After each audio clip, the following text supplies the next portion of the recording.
Good morning बच्चों, मैं जितेंद्र कुमार शर्मा स्वागत करता हूं आपका आज की कक्षा में। आज की कक्षा में बच्चों हम पढ़ने वाले हैं कक्षा 5 की पर्यावरण अध्ययन की पुस्तक अपना परिवेश का 20वां अध्याय, जिसका नाम है खेती से खुशहाली। प्यारे बच्चों, इस पाठ के पिछले 4 भागों का अध्ययन हम कर चुके हैं, जहां हमने यह समझ बना ली कि खेती का कार्य कैसे किया जाता है। जब हम खेती का कार्य करते हैं तो हमें कौन कौन सी प्रक्रियाओं से गुजरना पड़ता है, यानी कि हमने जाना था बुआई के बारे में, जुताई के बारे में, फसल की कटाई, निराई, गुड़ाई जैसी चीज़ों के बारे में हमने हमारी समझ बना ली थी। साथ ही साथ हमने चर्चाएं की थी कि प्राचीन काल में खेती में कौन कौन से उपकरण अपनाए जाते थे, जहां पर हमने देखा था कि मानव श्रम का उपयोग भी किया जाता था, साथ ही साथ पशुओं का उपयोग भी खेती के कार्य के लिए किया जाता था। वहीं हमने देखा कि आज के समय में जो खेती के अत्याधुनिक उपकरण हैं उनका उपयोग ज़्यादा होने लग गया है। साथ ही साथ हमने यह भी देखा कि ट्रैक्टर जैसे जो यातायात के साधन हैं या संसाधन हैं उनका प्रयोग भी खेती के कार्यों में किया जाता है। बच्चों, हमने यह भी चर्चाएं की थी कि पशुपालन होता क्या है, यानी पशुओं को क्यों पाला जाता है, उनको पालने पर हमें क्या क्या लाभ होते हैं, इनके बारे में भी हमने विस्तार से चर्चाएं की थी। कीटनाशक का उपयोग हो या फिर फसल के उत्पादन में क्यों कमी हो रही है, इन सब के बारे में हमने विस्तार से चर्चाएं की थी। प्यारे बच्चों, पाठ को आगे बढ़ाते हैं और आज की इस कक्षा में हम जानकारी प्राप्त करेंगे कि पशुपालन किया तो जाता है, परंतु पशुओं को पालते समय हमें किन किन बातों का ध्यान रखना है, या ऐसे कौन कौन से क्रियाकलाप हैं जिनके द्वारा हम पशुओं को हानि पहुंचाते हैं, वो क्रियाकलाप हमें नहीं करने हैं। तो चलो बच्चों, पाठ को शुरू करते हैं और जानकारी प्राप्त करते हैं इस पशुपालन के बारे में, और पशुपालन करते समय हमें किन किन बातों का ध्यान रखना है उसके बारे में। तो देखो बच्चों, पशुपालन के लिए पशु के स्वच्छ हवादार आवास, उचित एवं पौष्टिक आहार आदि का ध्यान रखा जाता है। यानी कि बच्चों, जैसे हमने हमारे घरों का निर्माण किया था तो उस समय हमने यह देखा था कि हमें आवश्यकता है ऐसे मकानों की जहां पर शुद्ध वायु का आवागमन होता रहे, उचित प्रकाश की व्यवस्था होती रहे। इसी प्रकार बच्चों, अगर हम पशुपालन करते हैं तो पशु के लिए हमें स्वच्छ हवादार आवास, साथ ही साथ उसके लिए उचित और पौष्टिक आहार की भी आवश्यकता होगी। बच्चों, जब हम बीमार होते हैं तो हमारी कार्य क्षमता पर बुरा प्रभाव पड़ता है, यानी कि हमारा किसी कार्य को करने का मन ही नहीं करता है क्या? नहीं करता ना। हम चिड़चिड़े हो जाते हैं, हम सारा दिन बस आराम करना चाहते हैं। उसी प्रकार बच्चों, जब पशु भी बीमार होते हैं तो उनकी जो कार्य क्षमता है, उत्पादन है आदि पर बुरा प्रभाव पड़ता है। यानी बच्चों, हम कैसे पता करें या वो कौन कौन सी बीमारियां होंगी जो हमें पशुओं में देखने को मिलती हैं? तो देखो बच्चों, पशुओं को विभिन्न रोग होते हैं, जैसे मुंह पका, खुर पका, थनेला आदि। और यहाँ पर आप देख पा रहे हैं इमेज 1 में मुंह पका रोग की इमेज है और दूसरी वाली इमेज में हम देख पा रहे हैं खुर पका इमेज। यानी बच्चों, हम ये समझ पा रहे हैं कि जिस प्रकार हम बीमार होते हैं वैसे ही पशु भी बीमार होते हैं, और जब पशु बीमार हो जाते हैं तो जो उनकी कार्य क्षमता है वो प्रभावित होती है।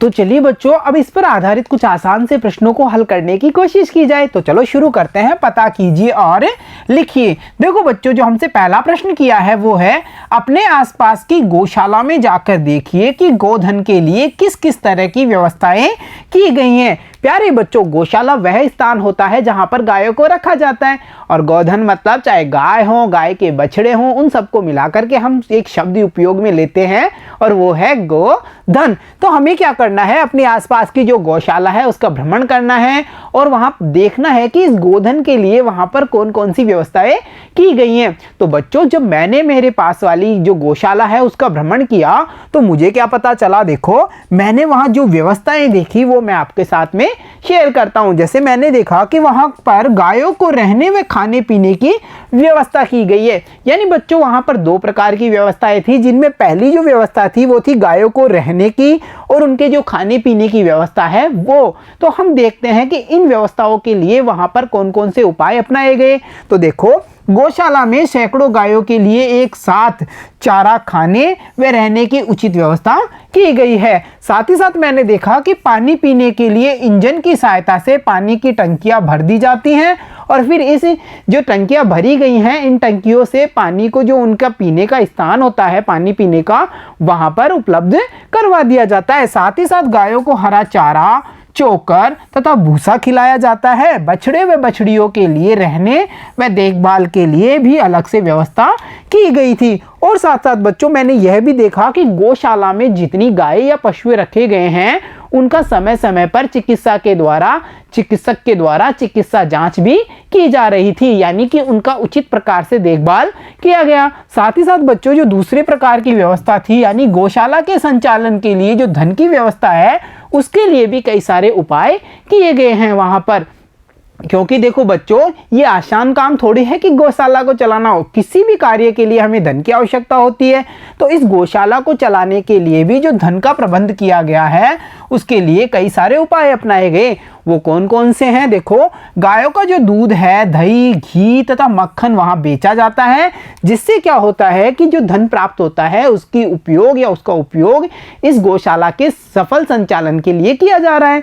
और साथ ही साथ बच्चों मैंने यह भी देखा कि गोधन के लिए जो सामाजिक लोग हैं, बड़े बड़े समाज सेवी हैं या जो गांव के लोग हैं, वो क्या कर रहे थे कि चंदा इकट्ठा भी कर रहे थे, जिससे कि इस गौशाला का संचालन उचित प्रकार से हो पाए। और बच्चों साथ ही साथ गोधन के लिए सरकारी धन भी गौशालाओं को प्रदान किया जाता है। मुझे यह भी पता चला कि जो सरकार है वो भी एक फंड जारी करती है इन गौशालाओं के विकास के लिए। तो देखा बच्चों, जब मैंने गौशाला का भ्रमण किया तो मुझे पता चला कि वहां पर कौन कौन सी व्यवस्थाएं की गई हैं।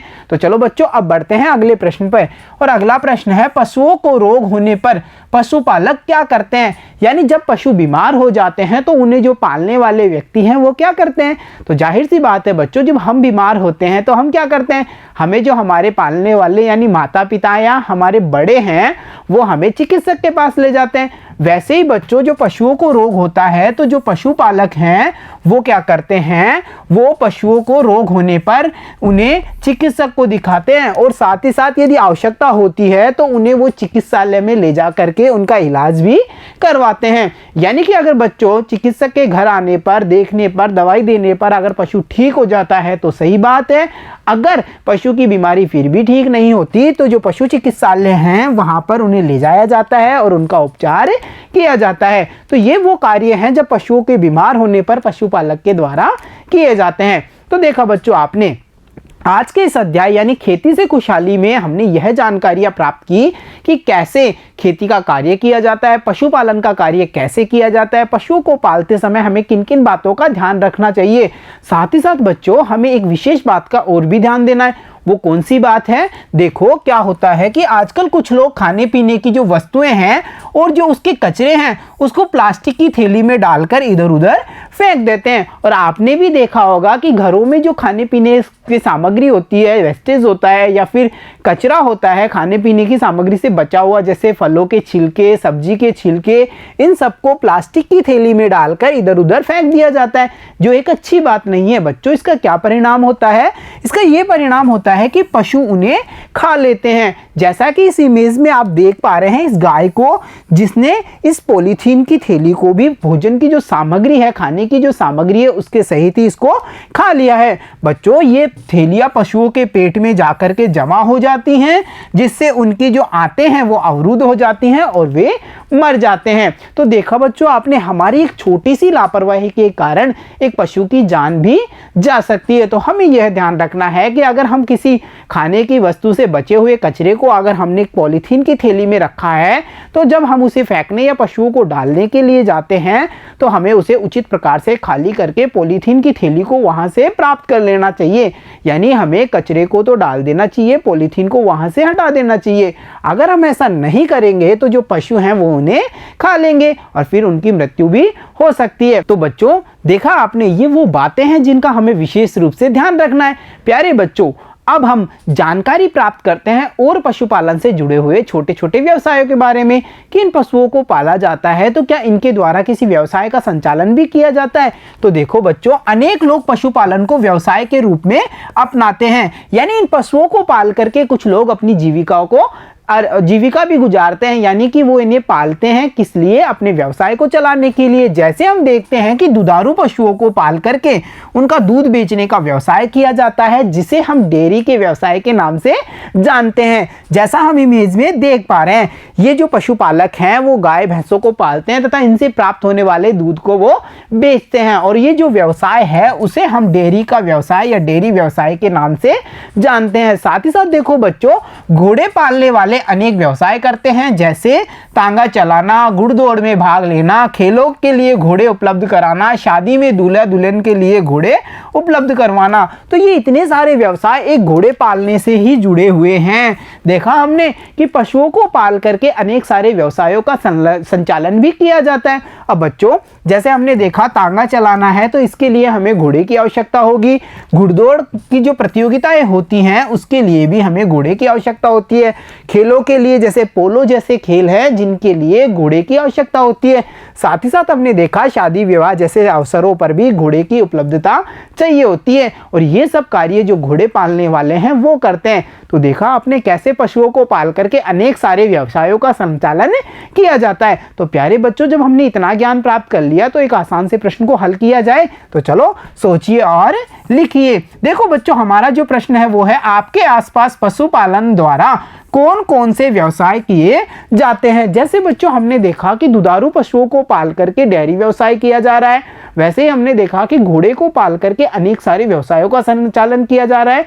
वैसे ही हमें यह बताना है कि हमारे आसपास इन पशुओं को पालने पर कौन कौन से व्यवसाय संचालित हो रहे हैं, उनके नाम हमें यहाँ लिखना है। जैसे जब हमने पता किया तो मुझे पता चला कि हमारे आसपास पशुपालन द्वारा कृषि, डेयरी व्यवसाय, मांस उत्पादन, ऊन उत्पादन, माल ढुलाई, सवारी ढुलाई, घुड़दौड़, शादी में दूल्हे के लिए उपयोग आदि के व्यवसाय किए जा रहे हैं। यानी कि ये सब वो व्यवसाय हैं जो पशुपालन के द्वारा ही संभव हो पा रहे हैं। चाहे मांस उत्पादन का कार्य, ऊन उत्पादन का कार्य हो, ये सब वो कार्य हैं बच्चों जिनको कि हम पशुपालन के द्वारा ही कर पा रहे हैं। मेरे आसपास मैंने देख करके पता किया, ऐसे ही आप भी अपने आसपास पता करेंगे और इस प्रश्न का आंसर देंगे। तो देखा बच्चों, आपने खेती से खुशहाली नामक अध्याय से हमने कितना सारा ज्ञान प्राप्त किया है। तो चलो बच्चों, अब समय है यह जानने का कि हमने इस अध्याय से क्या सीखा है। तो अब शुरू करते हैं। हमने सीखा, देखो बच्चों, हमने यह सीखा कि खेती में पशुओं से बुआई, ट्रैक्टर से जुताई, थ्रेसर से अनाज निकालते हैं। यानी कि हमें यहाँ यह पता चला कि खेती में कौन कौन से कार्य में कौन कौन से उपकरण या पशु श्रम या मानव श्रम का उपयोग होता है। साथ ही साथ हमने यह भी जाना कि पशुओं से विभिन्न प्रकार के उत्पाद प्राप्त होते हैं, जैसे दूध, दही, गोबर, चमड़ा, मांस आदि वो उत्पाद हैं जो हमें पशुओं को पालने पर प्राप्त होते हैं। और बच्चों, हमने यह भी जाना कि खेती के व्यवसाय में अलग अलग काम करने होते हैं। यानी कि चाहे बुआई हो, जुताई हो, निराई गुड़ाई हो या फसल पर कीटनाशक का छिड़काव हो, ये सब वो अलग अलग कार्य हैं जो हमें खेती के व्यवसाय में करने होते हैं। तो देखा बच्चों, आपने इस पूरे अध्याय से हमने कितना सारा ज्ञान प्राप्त किया। जब हम इतना ज्ञान प्राप्त कर चुके हैं तो अब समय है कि ये बताया जाए कि हमने क्या जाना, क्या समझा, उसे बताते हैं। तो चलो बच्चों, शुरू करते हैं। जाना समझा अब बताइए। तो देखो बच्चों, जाना समझा अब बताइए में जो हमारा पहला प्रश्न है वो है, फसल बोने के लिए बीज कहाँ से प्राप्त करते हैं। यानी हमें उन स्थानों के नाम बताने हैं जहाँ से हम फसल उत्पादन करने के लिए बीज प्राप्त कर सकते हैं। तो देखो बच्चों, फसल बोने के लिए बीज की दुकान से या फिर सहकारी समिति से प्राप्त करते हैं। इसके अलावा बच्चों, साथ ही साथ हम यह भी कह सकते हैं कि पिछले साल का जो उत्पादन हुआ है उसमें से भी हम आगामी वर्ष के उत्पादन के लिए कुछ बीज बचा करके रख सकते हैं। तो हमने जाना कि बीज को हम कहां से प्राप्त कर सकते हैं। तो चलो अब देखते हैं अगला प्रश्न। और अगला प्रश्न है, आप अपने घरों में कौन कौन से पशु पालते हैं। तो देखो बच्चों, हम हमारे घरों में चाहे कुत्ता हो, गाय हो, भैंस हो, बकरी हो, भेड़, ऊंट आदि जो पालतू जानवर हैं उनको पालते हैं। तो हमने कितनी आसानी से इस प्रश्न का आंसर दे दिया है। तो चलो बच्चों, अब बढ़ते हैं अगले प्रश्न पे।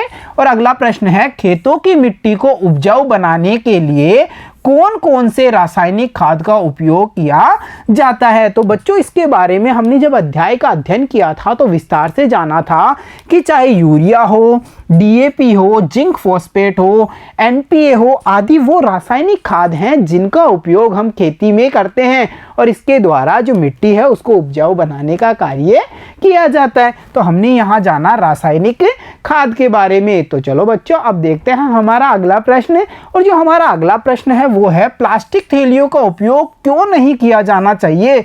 और बच्चों इसके बारे में तो हमने कितने अच्छी तरह से जाना था ना कि इसके उपयोग से कौन कौन सी हानियां हो सकती हैं। तो चलो उन पर एक बार फिर से चर्चा की जाए।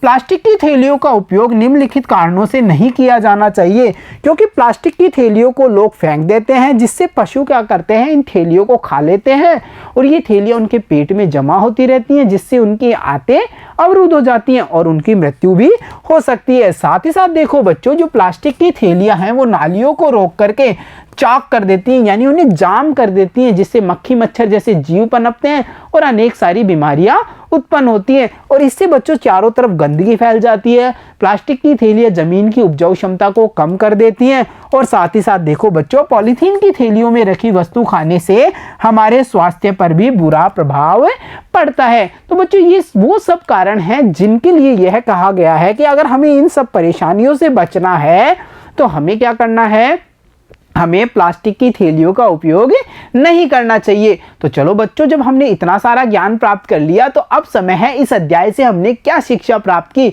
उसे भी देखते हैं। तो देखो बच्चों, हमने यह जाना कि पशुधन व खेती लाती हरियाली, यानी चाहे पशुधन हो और खेती हो, ये हमारे जीवन में हरियाली लाते हैं।